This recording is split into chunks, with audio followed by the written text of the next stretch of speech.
Kõige esimene tätoveering oli see. Ma olin 19-aastane. Ma tegelikult loen seda nagu oma vasakut kätt 1, 2, 3. Jah. Ja selle ühe võib ka tõmmata siis lahti eraldi nagu 1, 2, 3 ja siis taust 4, 5, 6 ja 7. Mul on siis tiiger tehtud, et kuna ma olen ise tiigri aasta sünnitud 1998, siis see oli üks põhjus. Ja kuna esimene kaisuloom oli mul tiiger, siis ma mõtlesin, et kindlasti teen tiigri. Kuna spordis on nagu vaimset poolt päris palju vaja, siis mõtlesin, et selle tagamõttega teen ka endale, et annaks vaimselt lisajõudu, et kui on nagu spordis või üldse mujal raske, siis mul see siin tiiger aitab. Minul on 4 tätoveeringut. Kõige esimene oli see. See koosneb siis 3 elemendist. Siin on lõvi, siis on nagu Bushido. Bushido on vanas Jaapani mütoloogias siis sõdalase teekond, mingi aukoodeks ja siuksed asjad. Ja siis siin on semikoolon. Selle tätoveeringu puhul oli väga lihtne lugu. Me mõlemad emaga vaatasime kunagi sellist filmi nagu Muumia ja siis seal olid siis karapeosed, kes nagu sõid inimesi, siis ma olin mingi vau, see on nagu niisugune lahe asi.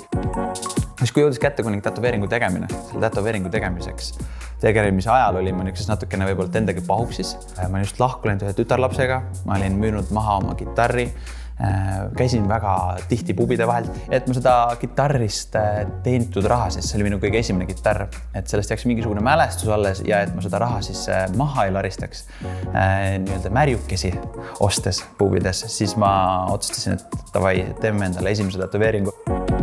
Algul oli rahaga ka probleem, et kus seda raha saada, aga siis mul õnneks vanaema tuli sellega vastu, et andis raha ja tegin selle ära. Ma tegin selle siis sellepärast, et üks minu pereliige lahkus siit ilmast oma käe läbi ja ta oli lõvi. Ja siis see semikoolon on ka nagu sümboliseerib seda nagu. Semikooloni tätoveering teatavasti tähendab seda, kui autoril on valida, kas ta lõpetab lause või jätkab sellega. Et siis see nagu tuletaks mulle ka meelde seda vahepeal, et tuleb vastu pidada. Alati on millegi pärast siin Egiptuse poole mulle tõmmanud, et seal on nagu elevandid ja ma mõtlesin, et ma teen nagu üle keha ennast kuidagi Egiptusega kokku.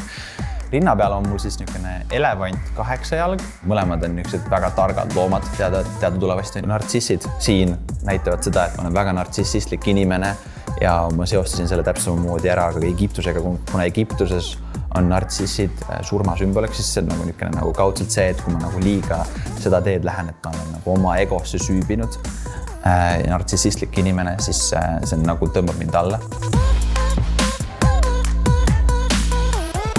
See ananas sümboliseerib mu spontaansust ja nagu öeldakse, parimad plaanid elust tulevad alati spontaanselt. Selle tegi mu naine, kusjuures me olime purjus ja siis ma ütlesin, et ta ei tõi mulle tätoveering. Ja siis me otsustasime, et ananas näeb täiega ilus välja. Ma ei söö ananassi ja kui ma ütlesin sõpradele, et ma teen rastapaitsid, siis kõik ütlesid, ära tee, sa näed välja nagu ananas.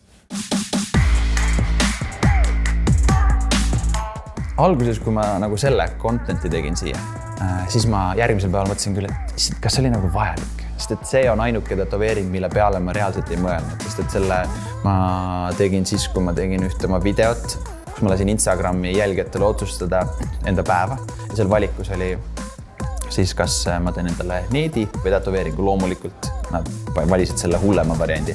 Aga jah, kohe kui ma nägin, et seal oli mingi 90% inimesi arvas, et ma pean tegema endale tätoveeringut, mõtlesin, mis seal ikka. Siis see näitabki seda minu hetkelus, kus ma olen nagu kõigeks valmis.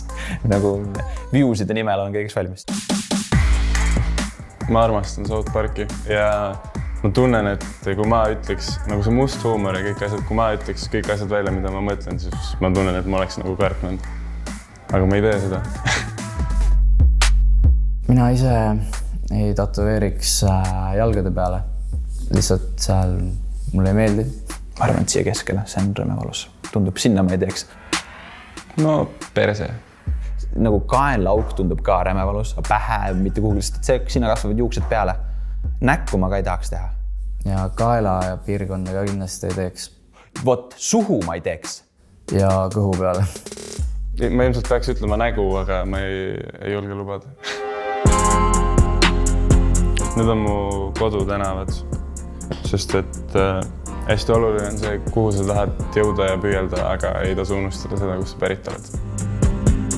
Vahepeal on väga raske, siis ma lihtsalt ongi see, et no siin on, kuidas öeldaks, tiigrisilm, et räägin taga siin salaja juttu vahepeal nii-öelda vaimselt. See on nagu pildiraamat, et kui ma vaatan mingit tatoveeringut, siis nagu mulle meenub see aeg, mis siis toimus ja miks ma tegin seda. Ja see on nagu siuke.